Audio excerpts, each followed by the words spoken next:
Well, I have to tell you that, talking about the Great War, which Suzette and I were just doing, the Great War is one of those topics that I really like to talk about and like to teach because, we are now, from the US involvement, we are now 105 years out from when we become engaged in the Great War.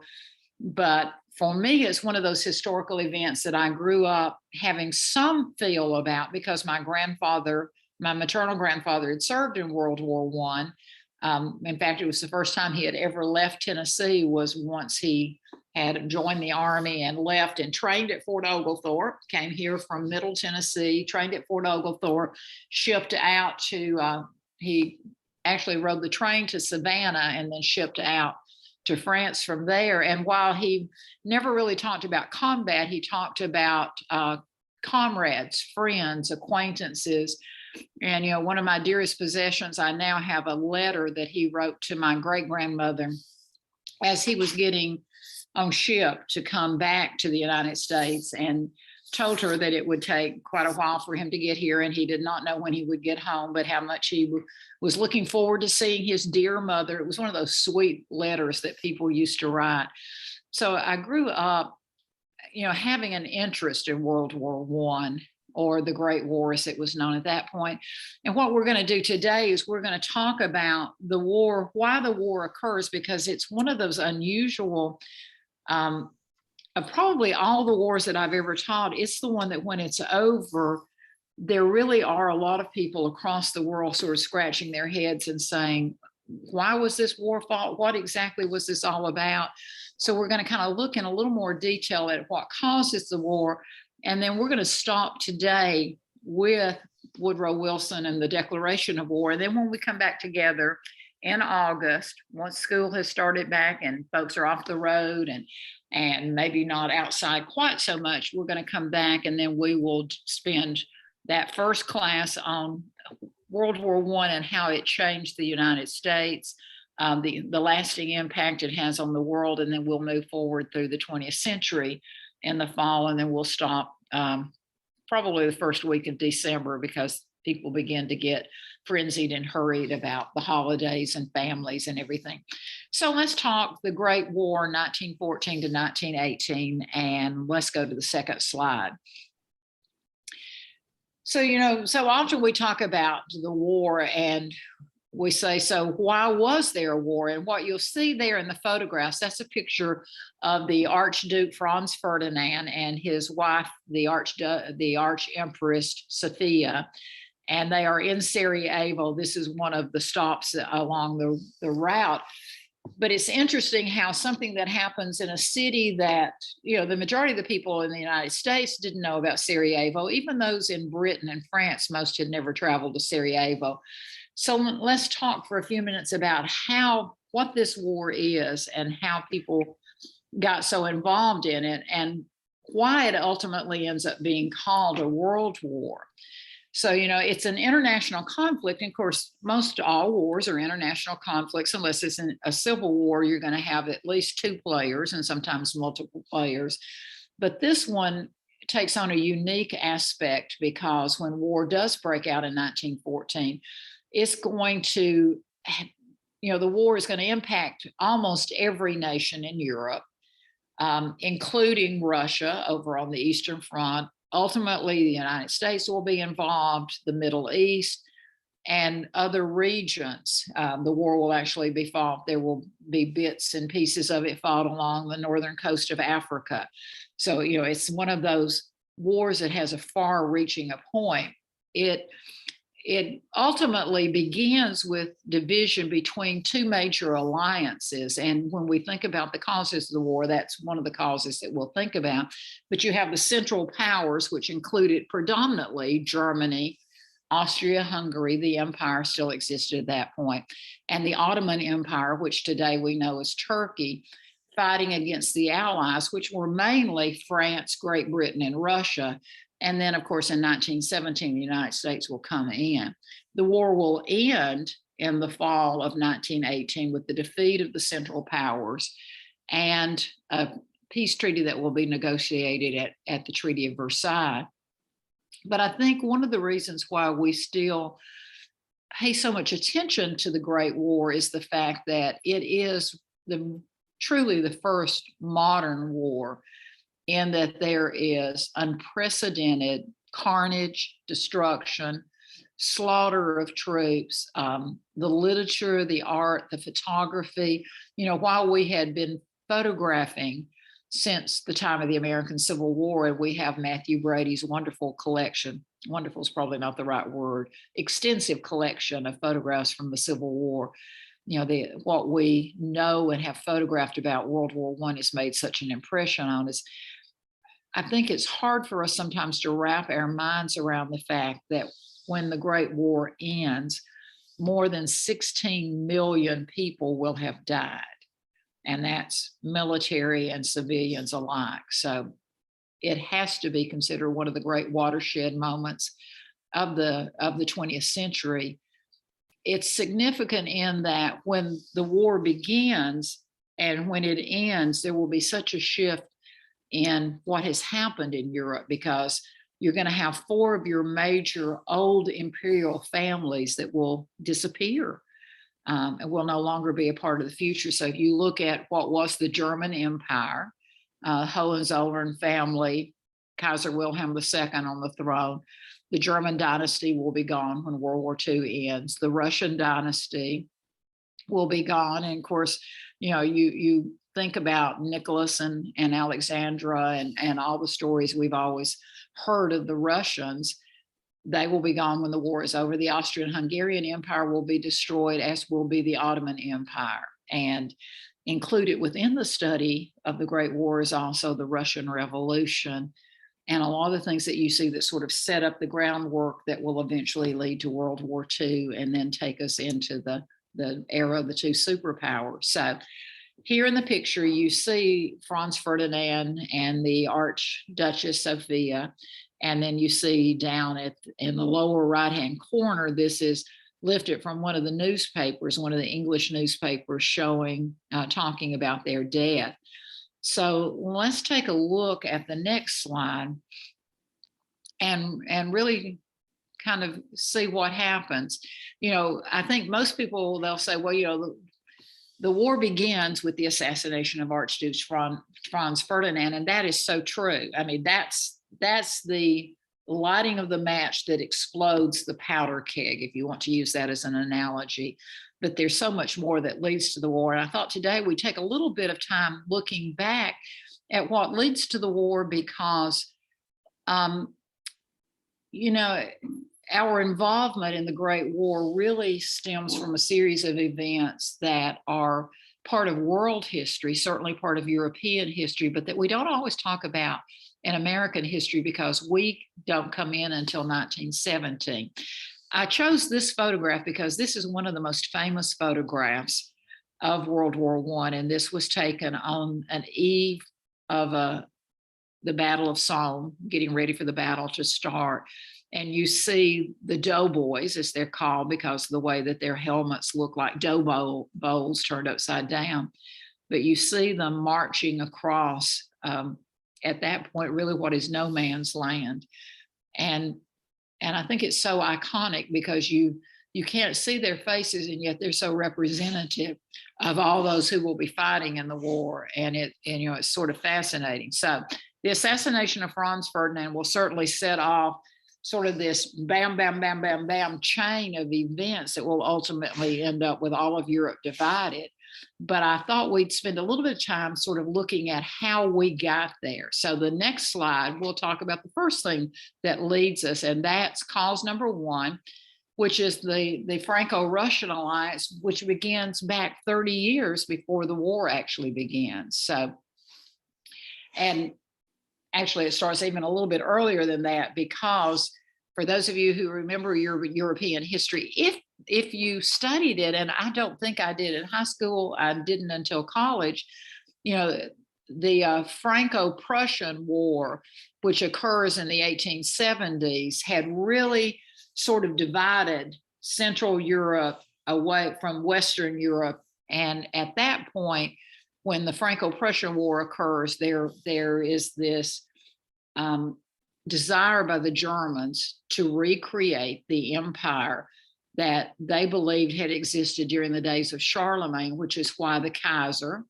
which is German for Caesar, this idea of recreating the empire that had existed before. Well, by 1894, Germany is flexing its muscles, and its neighbors to the east and the west realize that there is something that they need to be prepared, because they don't believe that Germany is going to be sitting quietly. So you see the Franco-Prussian War, which had occurred in 1870-71. France had lost that war very, very mightily. They had not anticipated the Germans to be as strong as they were, but Bismarck, who at that point was Chancellor of Germany, had built up the German army and the beginning of building up a German navy. And we'll see in a minute that will begin to occur a little bit closer to this time point.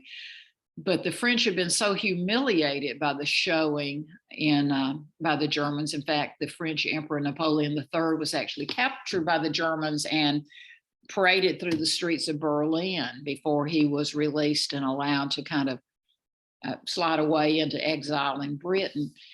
So you have France and you have Russia coming together, both fearful of the rising power of Germany. And Germany, by 1894, had already signed alliances with Austrian-Hungarian Empire and with Italy. Italy's a strange player in the Great War. So you have France and Russia deciding they're going to come together in an alliance to protect themselves if Germany were to step out before. So this act is actually the beginning of the Triple Entente, which will be what we would think of today as the Western Allies fighting against the Central Powers. And then the next slide, cause number 2 that will lead us into the Great War, I mentioned before, and that's that the Germans had always had a strong land army. When we did the American Revolution, we talked about Baron von Steuben coming to the American colonies at that point and training the winter headquartered troops at Valley Forge and using the discipline of the Prussian army. The old quote was that some nations have armies. In Prussia, the army had the nation. Well, one of the things that Bismarck, before his departure, before being fired by Kaiser Wilhelm II, Bismarck had advised his father, and when Wilhelm I dies and the young Wilhelm II comes to the throne, one of the things he decides to do is to get rid of Bismarck as chancellor and as his chief advisor, which was not a smart thing to do. Bismarck probably had a better military strategist outlook than any other person alive at that point. But one of the things that Wilhelm did remember was that Bismarck had wanted to begin an expansion of the German Navy. So 1898 coincides with the same time that the United States will be involved in conflict we talked about only a couple of weeks ago with the Spanish in the Spanish-American War. But the German Reichstag and Bundesrat will push through the first German naval law. It's legislation where the Secretary of the Imperial Navy, you'll see him pictured in the lower right-hand corner, that's Admiral Alfred von Trebitz, asked for authorization to greatly expand the size of the German fleet. It was the first of a series of 5 laws, each time dictating the buildup of the German Navy, with the goal in mind that the German Navy would ultimately overtake the British Royal Navy. And that's that gives you an idea of the buildup of military power. One of the things that we contribute to causing the First World War is the alliances that everybody had sort of paired off and had their buddies, and everyone was going to fight if somebody bothered their buddies. Well, the second thing is, as you begin to find this increase in military power, military strength, the manufacturing of arms, all those sorts of things. It's interesting because what we know now from reading the admiral's notes and things, wonderful part of history, which I mourn and wonder if we'll have now, because people don't write letters and people don't keep diaries. But we know the admiral really believed that if he built up the Navy to where it was equal in size or greater in size to the Brits, that then Germany and the British would come together as allies, and that the Germans would be able to dictate the terms of that alliance. Unfortunately, that's not what happened, because of course what happens is the Germans begin to increase their navy through this series of 5 major pieces of legislation, 5 very heavy budgets, allocating tremendous amounts of money for increasing arms and armament and the Navy, is that Britain will begin to do the same thing. Britain responds by building even more ships. And by 1880, they had sort of moved into a period of splendid, what they call splendid isolationism. And they will come out of that at the turn of the century and will then form alliances with France, with Russia, and even with Japan. So the German naval laws really create unintended consequences. They end up having a contributing factor to the fact that war will break out.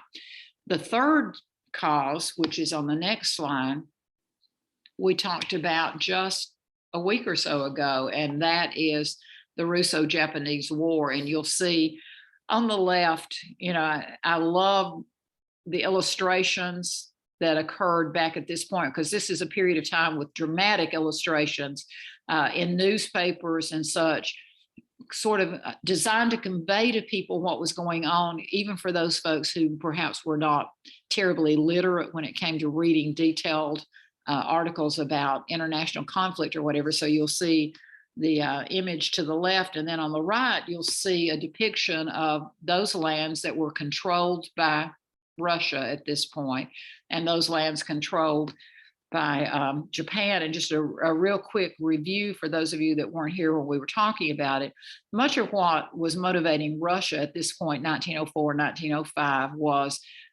they too wanted to grow their navy, and they did not have a lot of natural outlets to warm water. And you know, their only true port in Russia was Archangel, which is up on the Arctic Ocean, which means that it was non-navigable about 9 months out of the year, which is why, as we are seeing now with what's going on in the Ukraine, the Black Sea is so important, that access from the Black Sea to the Straits of Dardanelles into the Mediterranean. But at the same time, Nicholas II wants a strong port for his navy and his commercial ships on the Pacific that would give him access to the Pacific. And he in particular sets his sights on Korea, because there would be so many natural ports on that peninsula there, as you can see depicted in sort of the pale blue. The Japanese saw what Russia was attempting to do as aggressive and as a menace to their security. And so they launched a surprise attack on Nicholas II's fleet at Port Arthur in China, to the south from there. And the resulting war, which is going to be fought both at sea, on land in China, will ultimately be won by the Japanese. And it really shifts the balance of power in Europe. What you find is that Russia's allies, France and Britain, who had been allied with Japan, because remember, I mentioned just a few minutes ago that Britain reached out and had an alliance with Japan. They had signed their own agreements early on so that they would not be drawn into the war. But what you find is that later France will convince the Russians to enter into an alliance with Britain as well, kind of laying the groundwork for the alliance that will occur during all of World War I. And, you know, because Russia's expansion into the East had been stopped by Japan, that turned Russia's ambitions more toward the West, and it will make them much more interested in the Balkans. And the Balkans are, of course, you know, that southeastern European section that today would be Serbia, Montenegro, Albania, and that area. One way or the other, the Russians were going to attempt to find an access to warm water.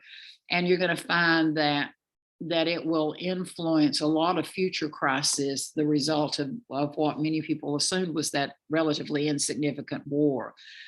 That then takes us to cause number 4, which takes us to Bosnia and Herzegovina. And you'll notice, if you look at the slide, you'll see the map there to your left, and it kind of gives you an idea, because the Austrian-Hungarian Empire, Austria originally had controlled the Hungarians. The Magyars in Hungary had become increasingly militaristic and had negotiated an alliance that occurs in 1867 so that it becomes Austria-Hungarian Empire, but you'll see the relative size of each. But together they attempt to control everything that you would see there in Southeast Europe. So you're seeing Romania, you're seeing Bulgaria, you see what is Slovenia, Croatia, Serbia, all of that area, down to where you see the landmass connecting with Turkey. And of course, that's going to be an issue of concern. Notice the close proximity of Ukraine in that upper right-hand corner. And that will, again, tell you a little bit about why Russia is interested in this area. And you'll see the Black Sea kind of there on the right side, next to Romania and Bulgaria. You'll also see, this is from one of the news magazines, news journals of that period of time, and you see that cover, and you see the Europeans, the Turks, the Russians, the Austria-Hungarians, kind of picking up and pulling pieces of the map. And I love those sorts of illustrations because it gives us an insight into how people were thinking and how they were feeling. So 1908, here in the United States, Teddy Roosevelt is going out of office, William Howard Taft is coming into office, and you have this new event that occurs where Austria-Hungary sort of just annexes Bosnia and Herzegovina. And under a treaty that had been signed in 1878, Austria-Hungary had been governing that area, but they didn't have control of it. They were in sort of a protectorate relationship. Technically, Bosnia and Herzegovina were controlled by the Ottoman Empire. But what happens, we see here, when they annex the territory, they annex the territory, the move backfires, and two of the provinces have large populations that are Slavic by ethnicity. So, their thought is they're going to take it from the Ottoman Empire. No one is particularly allied with the Ottoman Empire at this point. No one will pay any attention to the fact that they have taken these two areas. But Serbia, which is predominantly Slavic, and then you've got the Bosnia and Herzegovina that have been seized, those Slavs are going to look to Russia to defend them. And, you're going to find yourself in a situation where you've got multi-ethnic empires, strong nationalist fervor. Each of those is looking to be its own independent country. So there's a tension, a powder keg there in that Balkan Peninsula, and with the Slavs all looking toward Russia as their big sister, big brother, to protect them against the aggression of the Austrian-Hungarian Empire. So again, Austria-Hungary thinks nobody will side with the Ottoman Empire, which is pretty much true. What they did not anticipate was that it would bring anger on the part of the Russians, which will then kind of force the Russians, they will find themselves pulled more and more into this relationship of protecting the Slavs, which then sets them up for confrontation with the Austrian-Hungarians, which leads us, things are just going on everywhere almost simultaneously that will eventually create this conflict. So we move to number 5, and it's the second Moroccan crisis. The French and the Germans had for a number of years, since the beginning of the second great imperialistic movement in the 1870s, 1880s, and 1890s, what you had found was Germany, because Germany didn't unify until 1870, Italy didn't unify until 1870, 1871, that while the European powers were sort of gobbling up Africa and Asia, in particular, the Caribbean, sort of the Oceania, Australia, and the islands in the Pacific, the Germans got sort of a late start. So the French and the Germans have been butting heads for years over Morocco. And part of their conflict had been the German Kaiser Wilhelm II was constantly meddling in affairs there in an attempt to sort of push the French and the British alliance. There had been a Moroccan crisis in 1905 when Kaiser Wilhelm had actually sailed into Tangiers and had announced in a telegram that was carried worldwide in the press and everything, had announced his support of the Moroccan people, the Sultan of Morocco, if they chose to rebel against France, which was controlling them. The German Kaiser thought at that point that Britain, rather than getting involved in a conflict, would back away. You know, the Germans and the Brits are cousins. Shoot, everybody in Europe is sort of a cousin, but the Germans and the Brits are pretty close cousins. Kaiser Wilhelm and George, who is in England, Edward and then George, are Edward and Wilhelm are both grandsons of Victoria. So he thought that Britain would kind of push away and leave the French, and Germany thought it could take France, but instead the British rose to support France. Well, we fast forward 6 years, the second Moroccan crisis in 1911, and there you have the German foreign secretary who sends a naval cruiser to anchor in the harbor off the Moroccan coast. And at that point, again, the British Navy will send part of their fleet to Morocco to back the French. Germany is forced to pull back to recognize the French protectorate, that it does exist in Morocco.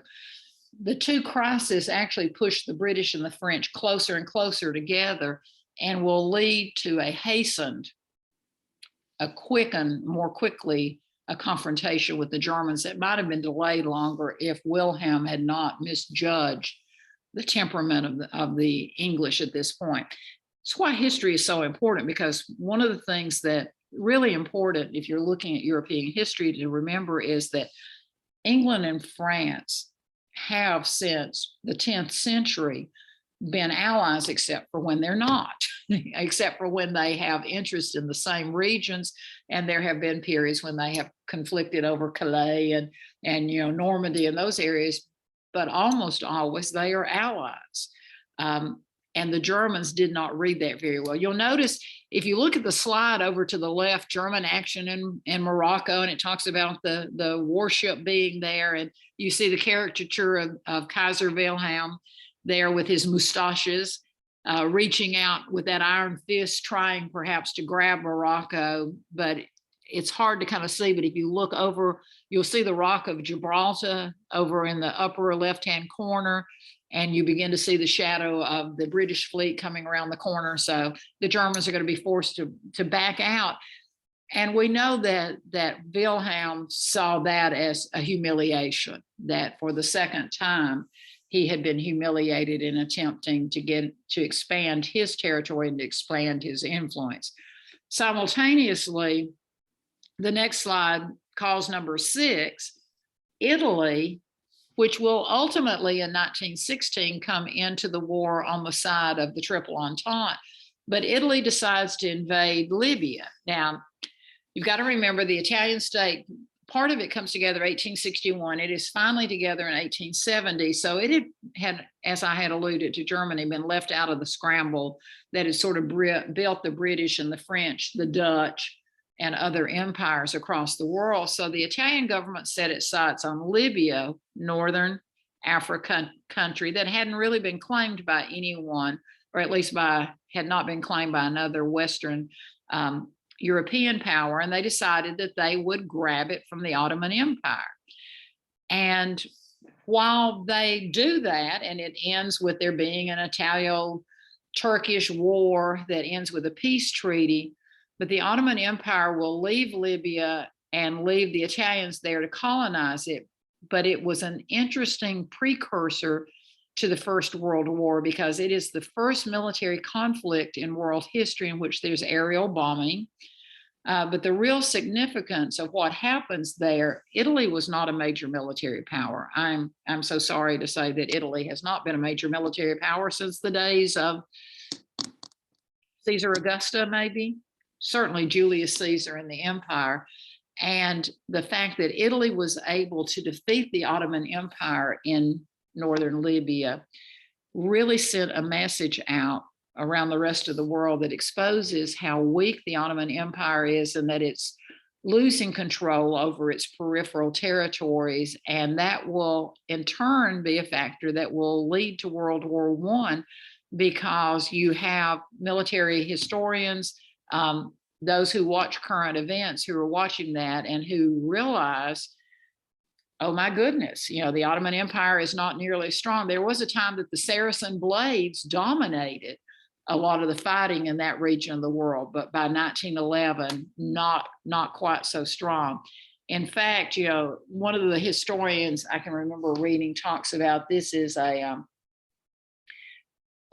War I really becomes sort of this war of empires, that some of them are trying to expand, some of them are trying to hold on to what they have, desperate to not lose what territories they have left as their empires begin to crumble. And Italy invading Libya sort of begins to be a foreshadowing of who some of the losers may be as we move forward, which then takes us to 1912 and 1913. And the next slide, which is cause number 7, which is a series of Balkan wars. And there are actually a first Balkan War, a second Balkan War, and then a third Balkan War, but we're not going to go into that kind of detail. But, you know, when we talk as historians and we say, the assassination of Archduke Franz Ferdinand, well, no, you know, fighting had been going on now for a decade and a half. So what happens in the Balkan Wars? Remember that Austria-Hungary had seized Bosnia and Herzegovina. So what you have is Serbia, Bulgaria, Montenegro, and Greece, who had broken away from the Ottoman Empire at different points during the 1800s, but they form an alliance called the Balkan League. The Russian-backed alliance aimed to take away even more of the Turkish territory in the Balkans. So that first Balkan War occurs in 1912. You have Serbia, Greece, Montenegro defeated by the Ottoman forces, and they're forced to sign an armistice. And at that point, the Balkan League will disintegrate. But in a second war, which starts the next year, the Bulgarians will fight the Greeks and the Serbs over control of Montenegro. The Ottoman Empire and Romania get drawn into that. So there's this huge fight in which Bulgaria is ultimately defeated. The Balkan Wars, what's so important about that is that was a region of Europe that people didn't think about a lot. If you look at European history, early 20th century, people tended to think of Britain, France, Germany, Russia. Those are all Northern European countries. Spain had certainly no longer was considered a major player. Italy was not considered a major player. And the Balkans really were sort of that forgotten part, even though, you know, Greece had won its independence in 1828 from the Turks, the Ottomans.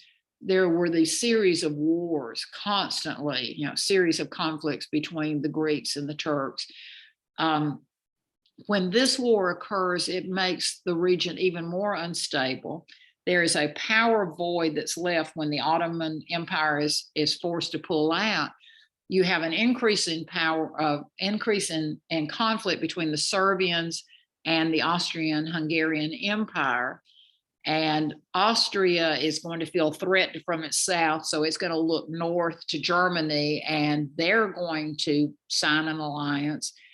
And, you know, most historians look and say it is the Balkan Wars, these two series of wars forcing Austria-Hungary and Germany close in an alliance, that really is the beginning of the First World War, which takes us then to the lighting of the powder keg. So let's take a look at cause number 8, which is the assassination of the Archduke Franz Ferdinand.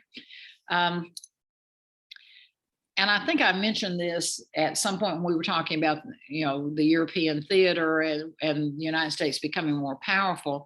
You know, one of the problems that had occurred in the Austrian-Hungarian Empire is that when this all begins to occur in 1914, the Duke, the Emperor of the Austrian-Hungarian Empire, had come to the throne in 1848. So think about that for a moment. He had at that point been on the throne. Think about that. 52 years of the 19th century plus another 14. So he has been on the throne for 66 years. and his name was Franz Joseph. Emperor Franz Joseph had been an 18-year-old when he came to the throne in 1848. So he has now been on the throne for such a long period of time that he has outlived his children, his grandchildren, and several of his great-grandchildren. And so Franz Ferdinand is his great-grandnephew. And he is now his heir because Franz Ferdinand has no living male descendant. You know, and you look at, again, this lack of knowledge of history, because Franz Ferdinand decides that, you know, Franz Joseph is getting older any day now. Surely he's been on the throne forever. It seems like any day now he will be pole vaulted into being the emperor of the Austrian-Hungarian Empire. If you look at Franz Ferdinand there in the carriage, actually that's a motor car, but you look at him, he is not a young man. He is already approaching old age, late middle age. And he decides he's going to do a grand tour of all of the territories controlled by the Austrian-Hungarian Empire so that he can meet his people. I mean, that sounds like such a great idea, except not all of his people liked the fact that they were controlled by the Austrian-Hungarian Empire. In fact, most of those people's ethnicities in the Balkans did not want to be controlled by the Austrian-Hungarian Empire. In fact, they were looking for individual self-determination in their own countries. They also didn't want to be massed together in any sort of a structure, which is exactly what we will do after World War I, when we create Yugoslavia, which translates as land of the Southern Slavs. We just put them all together and go, there you are. You know, all of you are together in one group. He decides that he's going to visit all of his peoples. Unfortunately, he, as they're making out his itinerary, which will be published in the newspapers, it'll publish his parade routes, all those sorts of things. He's going to ride in an open touring car so that everyone can see him and he can see them, and you know, he can practice the royal wave and all of that. He arrives in Sarajevo on what had been Serbian Independence Day, when Serbia had declared its independence years earlier and then had been forced back into the Austrian-Hungarian Empire.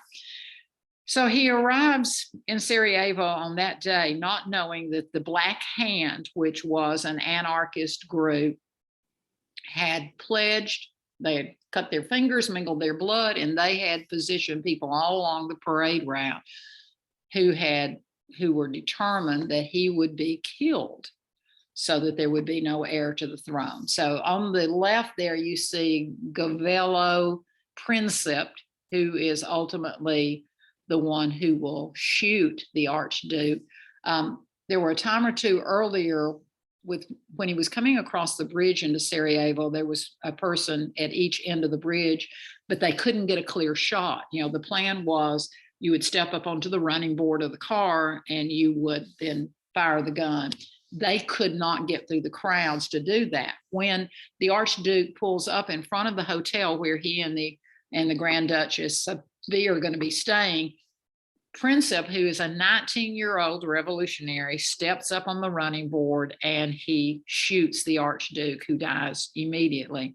He then takes the gun and points it toward the Archduchess Sophia because, and it's kind of interesting because you look at the picture and she looks older than she is. She's not young, but what the word was already out and had been carried by the newspapers, the Archduchess Sophia is pregnant. So he fires the gun twice. He will fire once to her head and he will fire a second shot to her stomach, so that any potential heir to the Austrian-Hungarian Empire will be killed immediately. He will be immediately wrestled to the ground, gun taken away from him, and arrested. And he knew that in doing it. So what happens when this occurs? Well, this assassination heightens the sense of nationalism that had been pulling the Austrian-Hungarian Empire apart at the seams. You know, you have the Serbian extremists who want him dead because they actually felt like that he was too moderate and that he might actually sort of have a modified self-government for Serbia, which would be lukewarm, and the people would accept that, which would keep them from going the entire distance to declare their independence. But by having him die, whatever was going to have happened, now there's going to be some sort of a major action that will occur. And of course, what we know that occurs is the tension between the European powers will increase. They're going to take different sides, and we'll kind of take a look at how the war begins to go into place. And our next slide will kind of get us thinking about all of that. So let's talk for a minute or so about, who is the Kaiser Wilhelm II, and how does Germany get involved? Because when we think about World War I, normally, and you'll see this at the Treaty of Versailles when we come back in August, but when we're writing the Treaty of Versailles, the guilt, the blame for all of the Great War is going to be placed at the feet of Germany. And really, we hadn't talked about Germany any much in this, other than, those attempts in Morocco and this idea of expansion and him wanting to increase his empire. But the Germans haven't been involved very much in the Balkans, and it's from the Balkans that all this conflict's going to occur. So let's talk just a little bit about Kaiser Wilhelm and what has happened. So because Russia saw itself as the protectorate of all the Slavs in the Balkan area, Austria-Hungary didn't want to ever be standing alone against Russia and those Slavic minorities in those regions, because it would put them in a two-front war. So you have the Austrian-Hungarians who have been, because of the closeness of their ethnicity with the Germans, they have been forging an alliance, obviously, with the Germans. So the Archduke Franz Ferdinand will be assassinated, and Austria-Hungary takes sort of a little slow breath and sort of waits to see what's going to happen. It's interesting. The Austrian-Hungarians don't want to declare war until they are certain that Germany will support their cause, because they knew that the minute they declared war on the Serbians, they might possibly then have to contend with Russia coming in from the northeast, and possibly, it was sort of a distant thought, they might be able, they might find themselves also fighting the French and the English, and they knew that the Austrian-Hungarian Empire was certainly not able to do all of that. I have a really short little video. It's about 2 minutes that is down at the bottom. And Suzette, let's see if that will play. What that does is take us to a video, and there may be an ad at the very beginning of it. It may not let us play. Okay, we'll just skip that because we don't have a lot of time. Sometime when you have some time, there was a series on probably 20 years ago that was called Young Indiana Jones. I don't know if anybody remembers it, but it was a favorite of mine because it kind of took us through the war. We can back up one. It took us through the Great War. Yeah, let's go backwards. Yeah, I'm having trouble getting it go backwards. Just yeah, sometimes it doesn't. Well, I'll keep talking while you're doing that. But anyway, there's a scene in one of the Young Indies where they're all sitting at dinner and they have their food on the table, and Young Indy says, "I just don't even understand why this, what in the world is going on with this war, why everybody is fighting." And one of the guys using the food sort of lays out the map of Europe and explains what's going on. So, but anyway, what you have is, the assassination occurs in June, and you will have then on July the 5th, Kaiser Wilhelm will secretly pledge his support, and he sends a telegram. The Austrian-Hungarians have notified him what has happened, that the Archduke has been assassinated, and they ask for his support. It's one of those moments in history where you look at someone and think, what were you thinking? He basically hands them what he calls a blank check.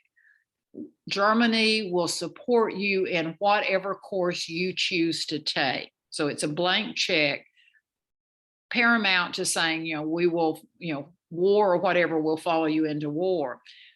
Having received Germany's support, then Austria-Hungary sends an ultimatum to Serbia with such harsh terms that they think Serbia will not accept the terms. Now, what's interesting is they give them 48 hours to accept the terms. They have to take sole responsibility for the assassination of the Archduke. They have to hunt down all the Black Hand. They have to execute them. I mean, there are all these things they have to do.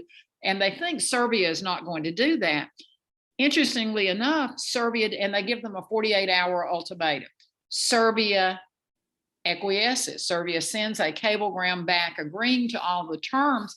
Well, that was not what the Austrian-Hungarians wanted. The Austrian-Hungarians actually wanted the Serbians to say no, because then they wanted to move the military troops in, begin a bombardment of Sarajevo, have the support of the German army, and once and for all, they were going to put an end to all of this conflict that was going on in the Balkan Peninsula. So when the Serbian government sends back this cable that says, we agree to your terms, what the Austrian-Hungarians will say is, oh, too late. We meant 48 hours from the time that we sent the cable, not 48 hours from the time when you received it, which is, you know, you look at from a historical standpoint and go, what? So when that happens, you know, convinced that the Austrian-Hungarians are readying for war, the Serbian government orders the Serbian army to mobilize, and they send an appeal to Russia. So on July the 28th, Austria-Hungary declares war on Serbia. And then you're going to find just this sort of tick, tick, tick, tick, tick of all the European powers choosing up sides based on what their alliances are. Within a week from that point, Russia, Belgium, France, Great Britain, Serbia had all lined up against Austria-Hungary, and World War I will occur. And in the 3 or 4 minutes that we have left, just real quickly, we'll take a look at a couple of the slides, and then that's where we'll start when we come back in the fall. The next slide, just I sort of mentioned, you know, we divide up into sides. And what you see on the map there, triple entente, triple alliance, and you can pretty easily see what Germany and Austrian-Hungarian Empire, what their real issues are going to be. Now, notice Italy is part of the Triple Alliance, but Italy is going to declare its neutrality. When war breaks out, Italy's like, whoa, wait, we're not, you know, yes, we're involved in this alliance with the Austrian-Hungarian Empire and Germany, but we're neutral. We're going to declare ourselves to be neutral. We're going to pretend we're the Switzerland of the South. So they will stay out until 1916, when they will announce they're coming in on the side of the Allies, France, Great Britain, and Russia, because it looks like that they're going to win. And about the time they come in, the tide will turn, and it looks really iffy. And we know the Italians then were going, oh, shucky darn, you know, what are we doing in the midst of all of this? But anyway, you'll notice that the major issue for Germany is that they're going to be fighting a two-front war. The Austrian-Hungarian Empire, yes, but they're depending on the Germans actually to fight so much of the war for them. So in the minute or so that's left, let me tell you really quickly what happens, and then that's where we'll pick up when we come back in August. So Germany decides, remember, Germany is ruled by Kaiser Wilhelm, and he is a cousin to, by this point, is George on the throne in Great Britain. Britain has not entered the war yet. Britain will enter a little bit slower. They come in within that week, but not until, you know, Germany, Wilhelm is looking, he's like, I'm in the midst of a vice. He decides that he will pivot and he will invade France first, take France out because France is weak. Remember, they fought them in a major war only almost 40 years earlier and defeated the French, embarrassingly defeated them easily. And then they will pivot and deal with the Russians.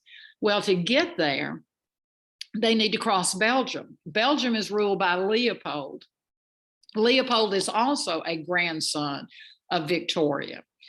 And so what we have is a series of really interesting cables that occur. Wilhelm will send a cable to Leopold, and it's really a chatty little cable, like, how are you? How are things going on?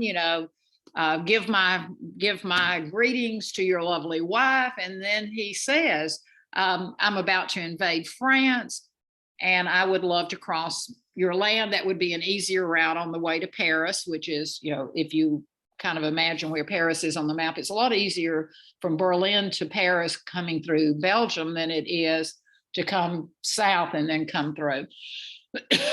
Leopold sends a cablegram back in which he says, you know, lovely wife sends greetings. And oh, by the way, no, you may not cross on our land. The Belgians had been a neutral power since 1830 when they had won their independence.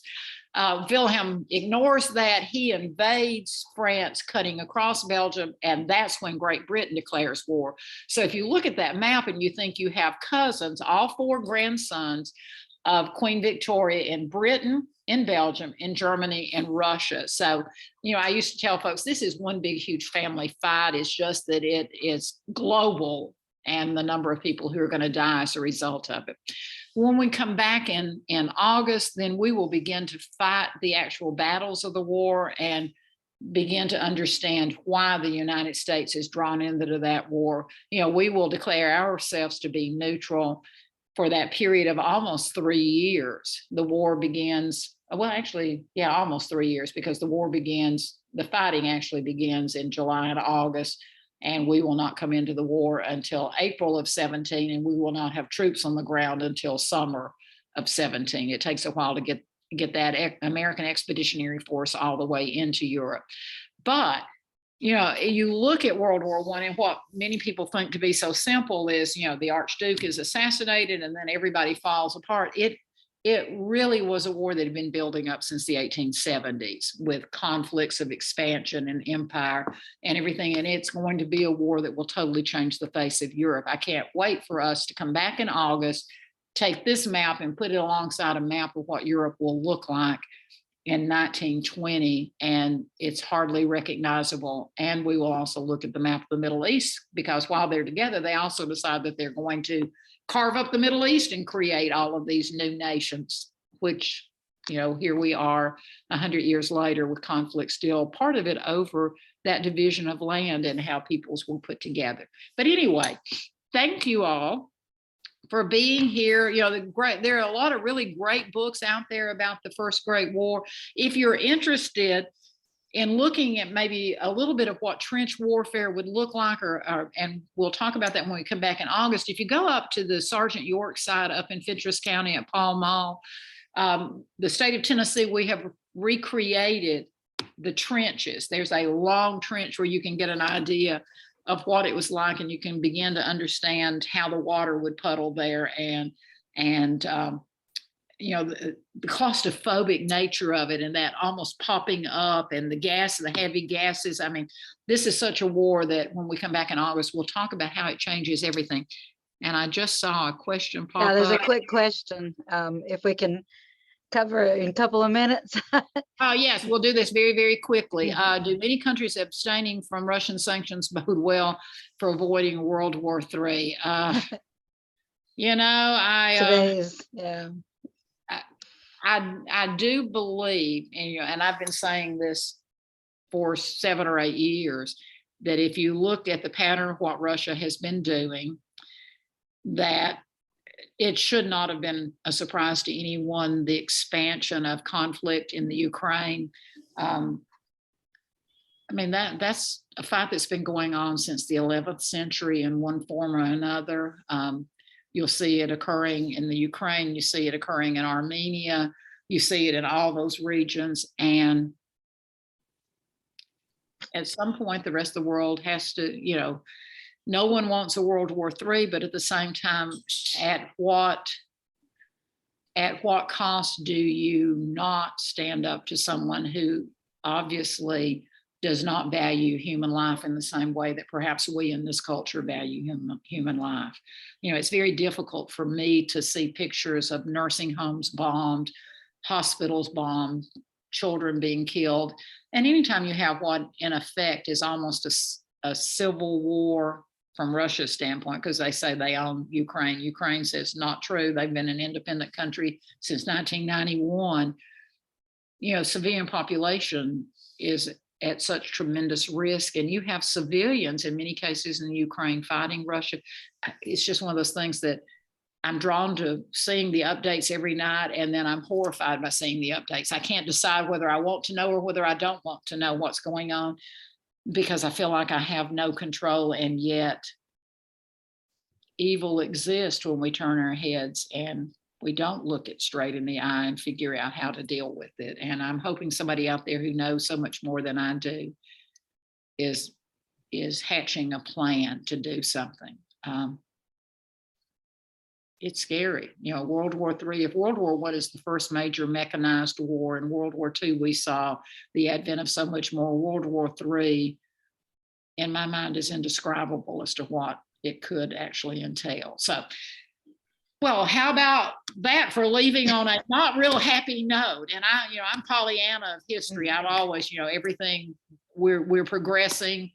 We make mistakes, but we're learning from our history. Maybe we're not, but I'm going to keep hoping. But thank you all for having been with us this fall and this winter. And I can hardly wait for us to come back together in August. And I hope you all have a great time. We're going to be doing, some special classes at the library this summer. Christina and I have been talking about doing some special things related to Flag Day and Memorial Day, and some of those things that will be maybe Saturday sessions, some walking tours downtown. Maureen Isley and I are talking about adding some more of those. So come join us. History is all around us, and we are on such a wonderful countdown toward our 250th anniversary as an independent nation that it's worth getting out and celebrating. So, okay, well, I just want to really quickly say thank you again to everybody who's participated.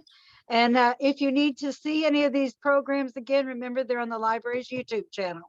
So you can go there if you want to review before we start again next fall. So unless somebody has some questions or comments, going to have to discontinue. And again, we thank you all very much for participating, and we'll hope to see you again. thank you so much. See you on the streets of Chattanooga. Bye.